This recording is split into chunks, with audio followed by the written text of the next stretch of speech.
계속 아픈 겁니다. 몸이 아파서 병원에 가서 진찰을 해봐도 병명이 나오지 않는 겁니다. 병명은 나오지 않는데 자꾸 몸이 아픈 거예요. 시름시름 말라가는 것입니다. 이 병원 가보고 저 병원 가보고 병원 용하다는 용한 큰 병원 다 찾아가봐서 정밀검사를 다 해봤는데도 이유는 나오지 않는데 친누님이 자꾸만 아파가고 몸이 야위어져 가는 것입니다. 그 누님 곁에 어떤 사람이 조언을 해주는데 뭐라고 조언해 주냐면 이렇게 조언을 합니다. 병원 가도 병명이 안 나오고 이유 없이 몸이 비실비실 아파가는 것은 이것은 신내림 굿을 받아야 되는 거다라고 옆에 있는 분이 알려준 겁니다. 그래서 그 남자분의 누님이 살고 싶은 마음에 신내림 굿을 받기 시작합니다. 그래서 무당이 되었습니다. 괜찮은 줄 알았는데 신내림 굿을 받고 무당이 되면 괜찮은 줄 알았는데 계속해서 아픈 겁니다. 평생 무당을 해본 적도 없고 굿을 해본 적도 없고 알 수도 없지만 신내림 굿을 받으면 낫겠다라는 그 주변 사람들의 이야기를 듣고 신내림 굿을 받아서 무당이 되었는데 여전히 아픈 것입니다. 그렇게 무당집을 점집을 차려놓고 무당 간판을 걸어놓고 영업을 하기 시작했지만 수개월 몇 개월 지나지 않아 그 무당이 됐던 누나가 그 무당 점집 안에서 혼자 쓰러져 세상을 떠난 것입니다. 그래서 그 가족분들 이 점집에 그 전세 월세 계약을 했으면 주인이 사람이 죽고 없으니까 짐을 빼야 보증금을 주든 뭐 어떤 정리를 할 텐데 그래서 가족들한테 연락이 온 거죠. 그 남동생이 왜 목사님을 찾아왔냐면 그 안에 누님이 그 무당집을 차려놨는 그 불상도 있고 다른 것을 치워줘야 짐을 빼라는 거예요. 짐을 빼야 그 보증금을 받든지 하는데 남동생이 도저히 무서워서 그 누나가 차려놓은 무당집에 못 들어가겠다는 겁니다. 누나가 쓰러져 피 흘려 죽은 그 무당집에 본인이 못 들어가겠다는 겁니다. 그래서 목사님 들어와서 이 불상을 안에 있는 이런 짐들을 좀 정리해서 좀 빼달라고 부탁이 온 거예요. 그래서 목사님하고 저하고 권사님들 몇 분하고 그 무당집을 갔습니다. 큰 쓰레기 봉투를 하나 들고 무당집을 들어갔습니다. 들어가니까 소위 초짜 무당이었죠. 무당을 차려놓은 지 얼마 안 되니까 보니까 짐도 없어. 불상 하나 하고 옆에 뭐 촛대 있는 거 몇 개밖에 없어요. 망치로 불상을 깨고 촛대를 꺾고 쓰레기 봉투에 다 담아서 묶어서 밖에 내놓은 적이 있었습니다. 불과 10여 년 전의 일입니다. 저희 아버님은 저희 고향이 바닷가입니다. 저희 아버님은 어부이셨습니다. 배에서 일을 하시다가 허리를 다치셨습니다. 3, 40년 전이죠. 시골이라 병원이 그다지 없을 때입니다. 아프면 다치면 그 당시에는 1970년 60년 후반 70년 초대에는 시골에는 무당을 불러서 구슬하는 게 전부였습니다. 아버님이 배에서 일을 하시다가 허리를 다치신 것입니다. 심하게 다치셔서 거의 식물인간으로 집에 누워 계신, 어머님이 대소변을 받아낼 정도로 그냥 아무것도 못하고 그냥 누워 계시는 정도만 있었습니다. 아프니까 병원도 없고 시골에 기껏 할 수 있는 일은 무당을 불러서 굿하는 게 전부였습니다. 어릴 적에 기억이 납니다. 마당에 멍석을 깔아놓고 무당을 초청해서 크게 굿판을 벌렸던 것이 기억이 납니다. 그렇게 멋지게 큰 성대하게 굿판을 벌렸지만 다행이라고 해야 되나요? 아버님이 전혀 차도가 없는 것입니다. 그렇게 몇 개월 식물인간처럼 누워 계시고 어머님이 대소변을 받아내고 그런 상황이 지속되는 가운데 교회 다니시는 옆집 집사님 부부가 집사님이 저희 어머님에게 이야기를 합니다. 미영이 엄마 교회 가봐라. 교회에 가면 못 고치는 병도 고친다. 집사님의 그 권면에 가지고 어머님의 아버님께 설득을 하기 시작합니다. 교회 한번 가보십시다. 교회 가면 못 고치는 병도 고친답니다. 무당이 아무리 와서 구슬해도 안 낫지 않습니까? 한번 교회 가보십시다. 제 아버님이 뭐라고 말씀하셨냐면 일평생 무당의 구슬을 하고 무당의 말을 따라 살아왔던 저희 아버님이 한순간에 종교를 바꾸는 게 쉬운 일이겠습니까? 아버님이 결단을 합니다. 그러면 다시 한번 구슬해보고 그래도 안 나오면 그때 한번 생각해 보자. 그래서 용하다는 무당을 불러서 다시 한번 구판을 크게 벌립니다. 정말 다행스럽게도 낫지를 않았습니다. 그래서 낫고 싶은 마음에 가만히 누워 계시는 움직이지 못하는 제 아버님을 리아카에다가, 그 당시에 리아카에다가 이불을 깔아놓고 그의 아버님을 태워서 밀어서 교회에 갔습니다. 제일 뒷좌석에 앉아서 그날 겨우 예배를 드리고 집에 돌아왔습니다.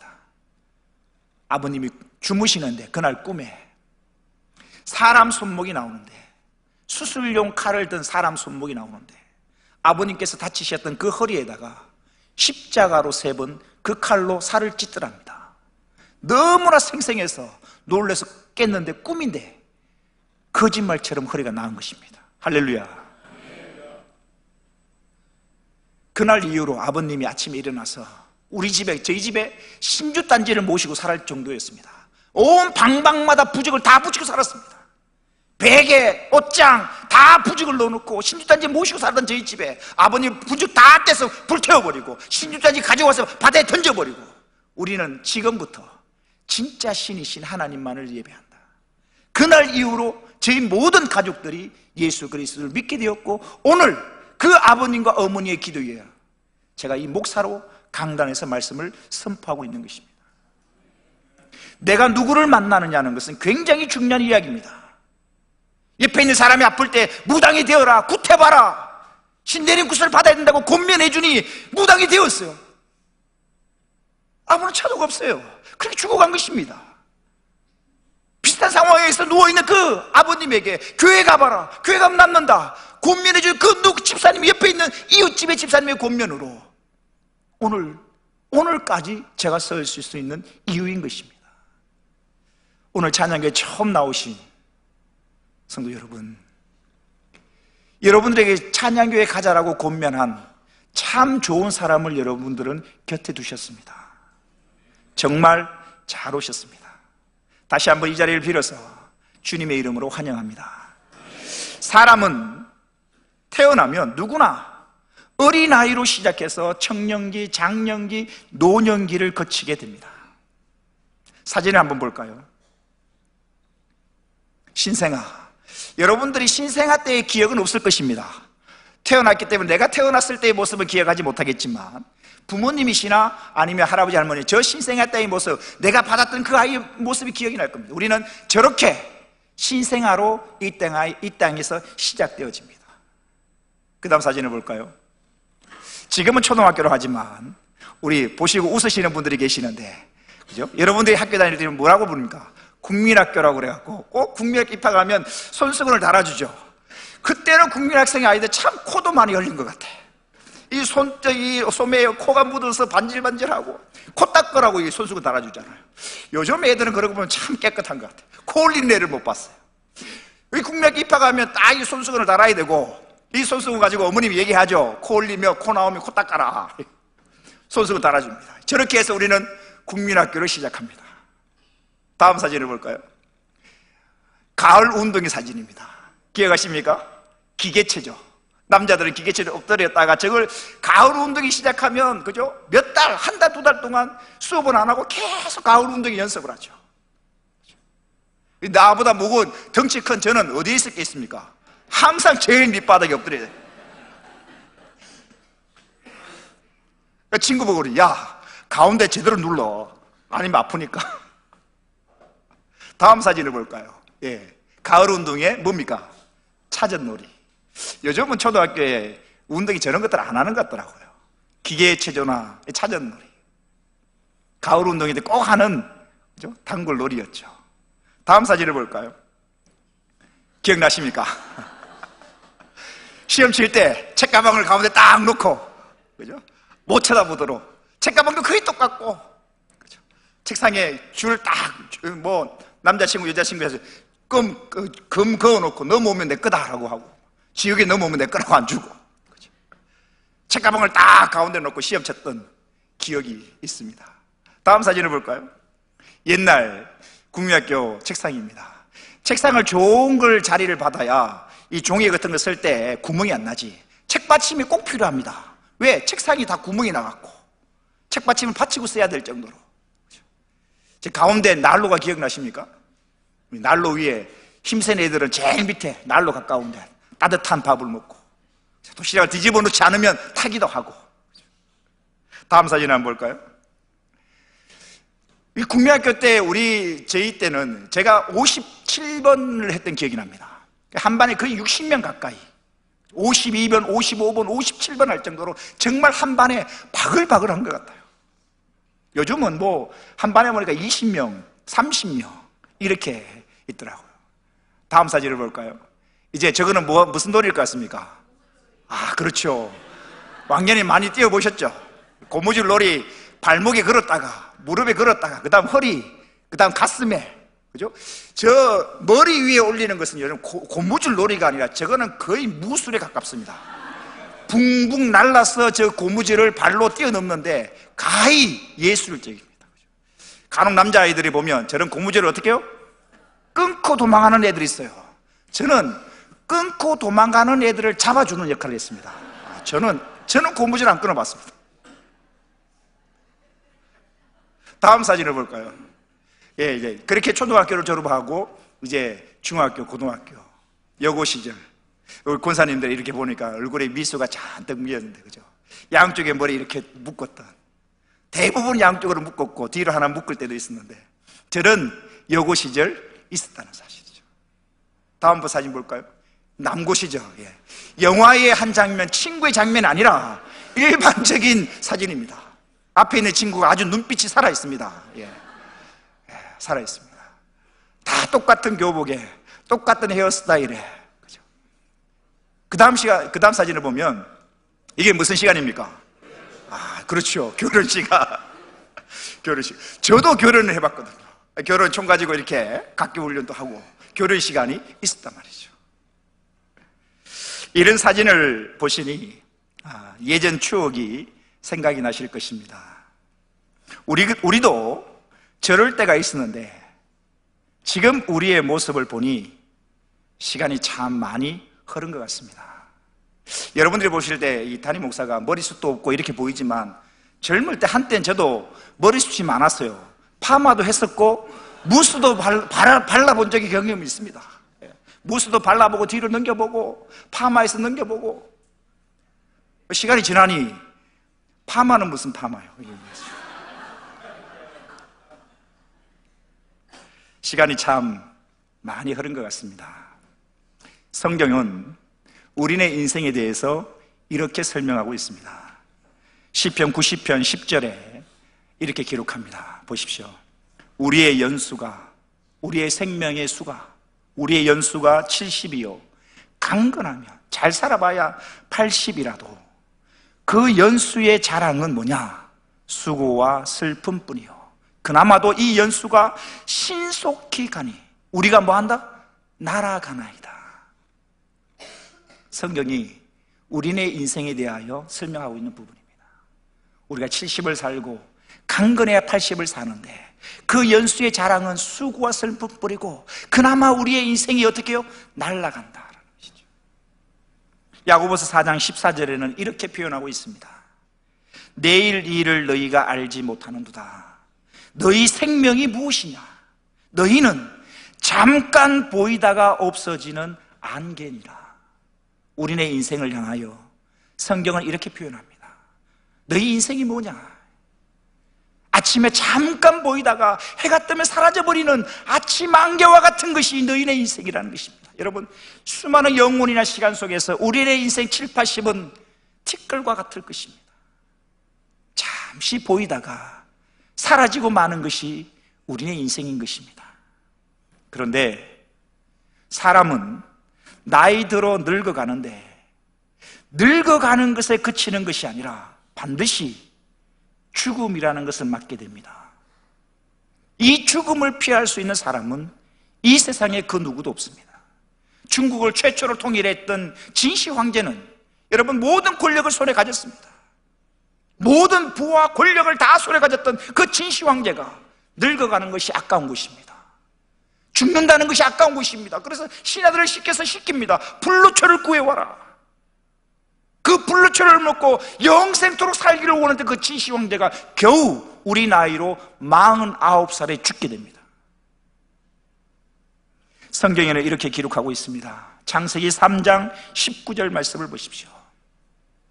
네가, 사람을 말합니다, 네가 흙으로 돌아갈 때까지 얼굴에 땀을 흘려야 먹을 것을 먹으리니 네가 그것에서, 흙에서 취함을 입었음이니라. 너는 흙이니 흙으로 돌아갈 것이니라. 하나님께서 우리 인간을 흙으로 창조하셨기 때문에 우리는 반드시 흙으로 돌아갈 것이라는 하나님의 말씀인 것입니다. 예전에 오래됐죠. 타타타라는 노래가 있었습니다. 지금 또 부르시는, 알고 계시는 분들도 계실 텐데, 타타타라는 노래를 보면 이런 가사가 나옵니다. 산다는 건 좋은 거지, 수지 맞는 장사잔소. 왜요? 알몸으로 태어나서 옷 한 벌은 건졌잖소. 알몸으로 태어나서 이 세상 떠날 때 수의 옷 한 벌을 입고 떠나느니 수지 맞은 장사라고 노래는 하고 있는 것입니다. 성경에 하나님의 말씀에 이렇게 기록합니다. 욥기 1장 21절입니다. 이르되 내가 모태에서 알몸으로 나와 싸운즉 또한 알몸으로 그리로 돌아가올지라. 빈손으로 온 인생, 빈손으로 이 세상을 떠난다는 것입니다. 주시니도 여호와시요 거두시니도 여호와이시니 여호와의 이름이 찬송을 받으실지이다 하고. 그러면 우리네 인생, 우리가 모두가 알고 있는 진리는 사람은 태어나서 반드시 한 번은 죽는다는 것입니다. 그러면 이 죽음이라는 것이 어떻게 해서 시작된 것일까? 죽음이라는 것이 언제부터 우리에게 임하게 된 것인가? 성경은 이 죽음의 역사에 대해서, 어떻게 해서 죽음이 시작되었는지를 성경은 우리들에게 알려주고 있습니다. 창세기 보면 하나님께서 이 세상을 창조하십니다. 아름답게 창조하셨습니다. 보시기에 심히 좋을 도로 아름답게 창조하시고 거기에다가 에덴 동산을 만드시고 사람을 만드셔서 그 에덴 동산에서 살 수 있도록 하셨습니다. 그리고 그 사람에게 하나님께서 이렇게 명령을 하십니다. 창세기 2장 16절 17절입니다. 여호와 하나님이 그 사람에게 명하여 이르시되 동산 각종 나무의 열매는 네가 임의로 먹되 에덴 동산에서 네가 먹고 싶은 거 마음대로 먹을 수 있다. 하지만 17절입니다. 선악을 알게 하는 나무의 열매는 먹지 말라. 명령입니다. 먹지 말라. 네가 먹는 날에는 반드시 죽으리라 하시니라. 선악과 열매는 먹지 말아라. 먹는 날에는 넌 반드시 죽을 것이다. 반드시 죽는다라는 하나님의 말씀이 엄중한 경고입니다. 이 말씀은 제발 선악과 먹지 말고 영원히 살아라는 이야기입니다. 근데 사람은 참으로 하라는 것은 하고 싶지 않고 하지 말라는 것을 하고 싶은 그런 동물인 것 같아요. 결국 하나님이 먹지 말아라, 먹으면 반드시 죽는다 하신 그 선악과를 사람이 먹고야 맙니다. 창세기 3장 6절입니다. 여자가 그 나무를 본즉 먹음직도 하고 보암직도 하고 지혜롭게 할 만큼 탐스럽기도 한 나무인지라. 여자가 그 열매를 따먹고 자기와 함께 있는 남편에게도 주매 그도 먹은지라.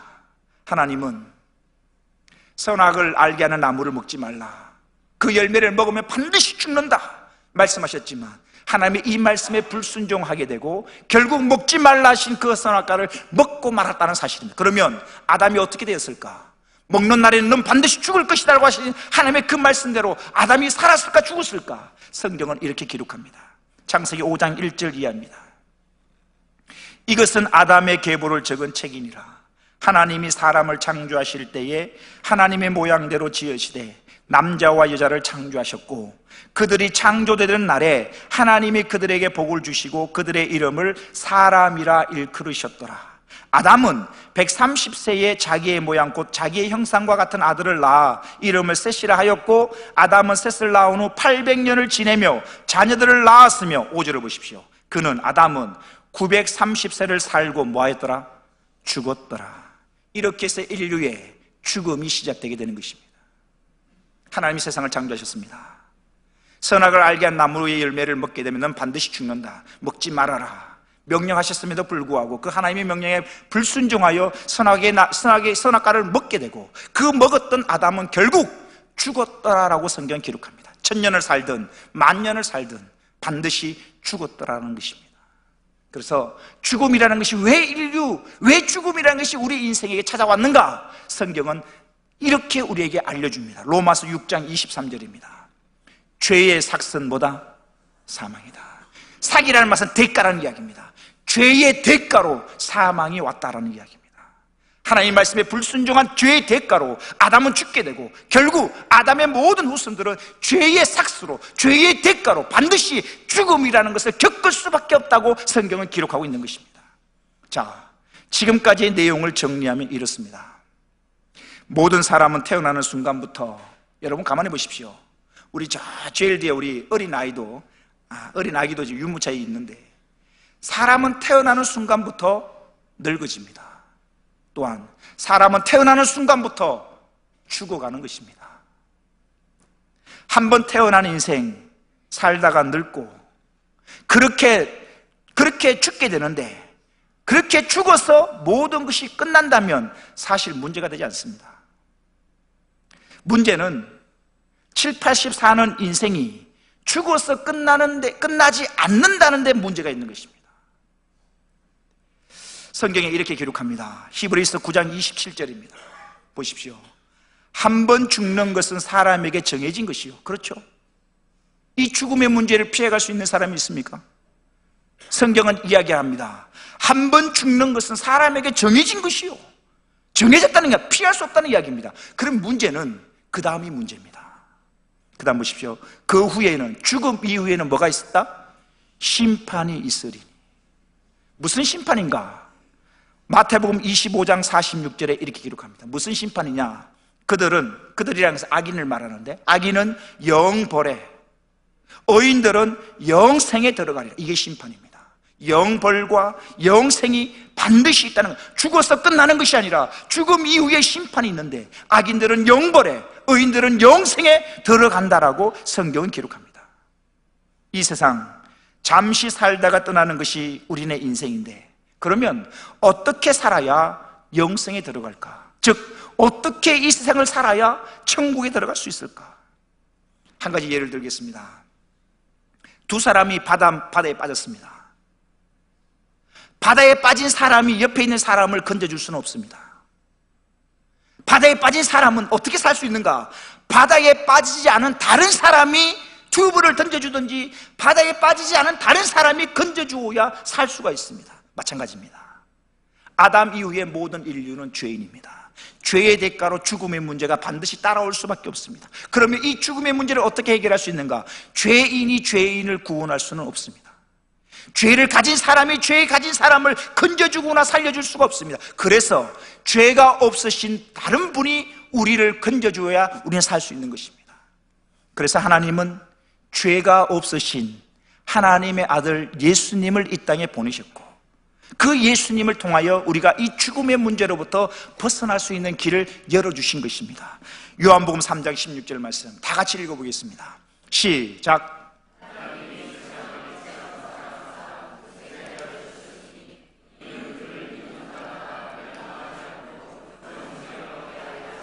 하나님이 세상을 이처럼 사랑하사 독생자 하나님의 아들 예수님을 이 세상에 주셨으니, 이는 그를, 예수님을 믿는 자마다 멸망하지 않고 영생을 얻게 하려 하심이니라.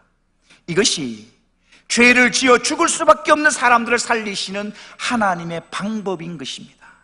요한복음 3장 36절에도 이런 말씀이 있습니다. 아들을 믿는 자, 아들이라는 것은 예수님을 말합니다. 하나님의 아들이신 예수님을 믿는 자에게는 무엇이 있고? 영생이 있고, 아들에게 순종하지 아니하는 자는 영생을 보지 못하고 도리어 하나님의 진노가 그 위에 머물러 있느니라. 요한복음 5장 24절에 이런 말씀이 있습니다. 내가 진실로 진실로 너희에게 이르노니 내 말을 듣고 또 나 보내신 이를 믿는 자는 영생을 얻었고 심판에 이르지 아니하나니 사망에서 생명으로 옮겼느니라. 요한복음 6장 40절에 이런 말씀이 있습니다.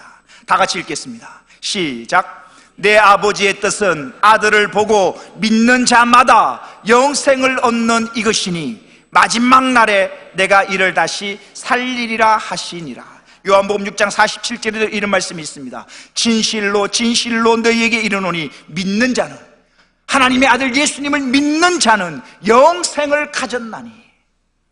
그러면 영생을 가지고 천국에서 살 텐데 천국에서 살면 어떤가? 지난주에 부침개 전도하면서 한 분이 이런 말씀을 하시더라고요. 이 땅을 살면서 안 아프고 살 수 있으면 참 좋겠습니다. 근데 이 땅을 살면서 아픈 거거든요. 늙어가면서 몸이 쇠약해지고 아파지거든요. 천국에서 삶은 어떤가? 영생을 가지고 사는 천국에서 삶은 어떤가? 성경은 우리들에게 알려줍니다. 요한계시록 21장 4절입니다. 모든 눈물을 그 눈에서 닦아주시니 다시는 사망이 없고, 천국에서의 모습입니다. 다시는 사망이 없고 애통하는 것이나 곡하는 것이나 아픈 것이 다시 있지 아니하리니 처음 것들이 다 지나갔음이니라.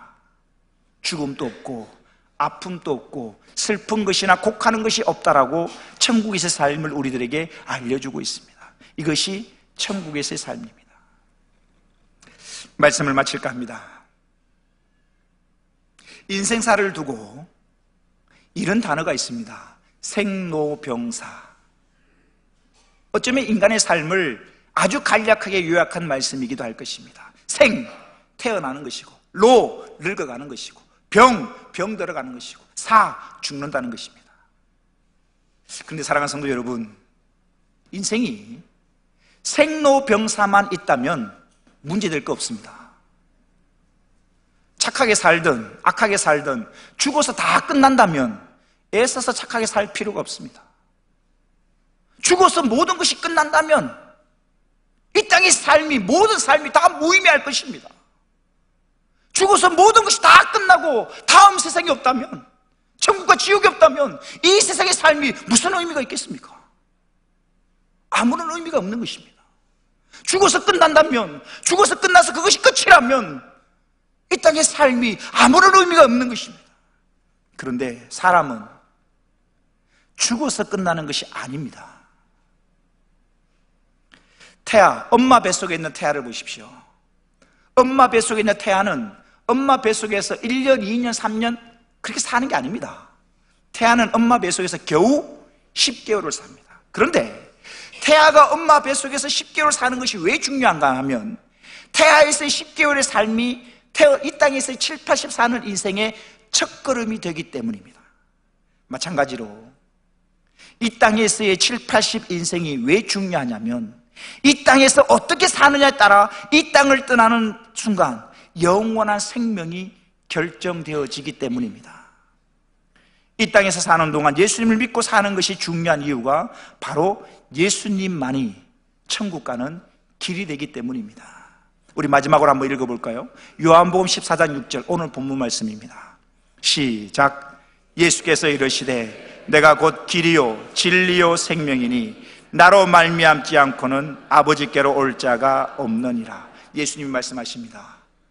나는 길이요 진리요 생명이니 나로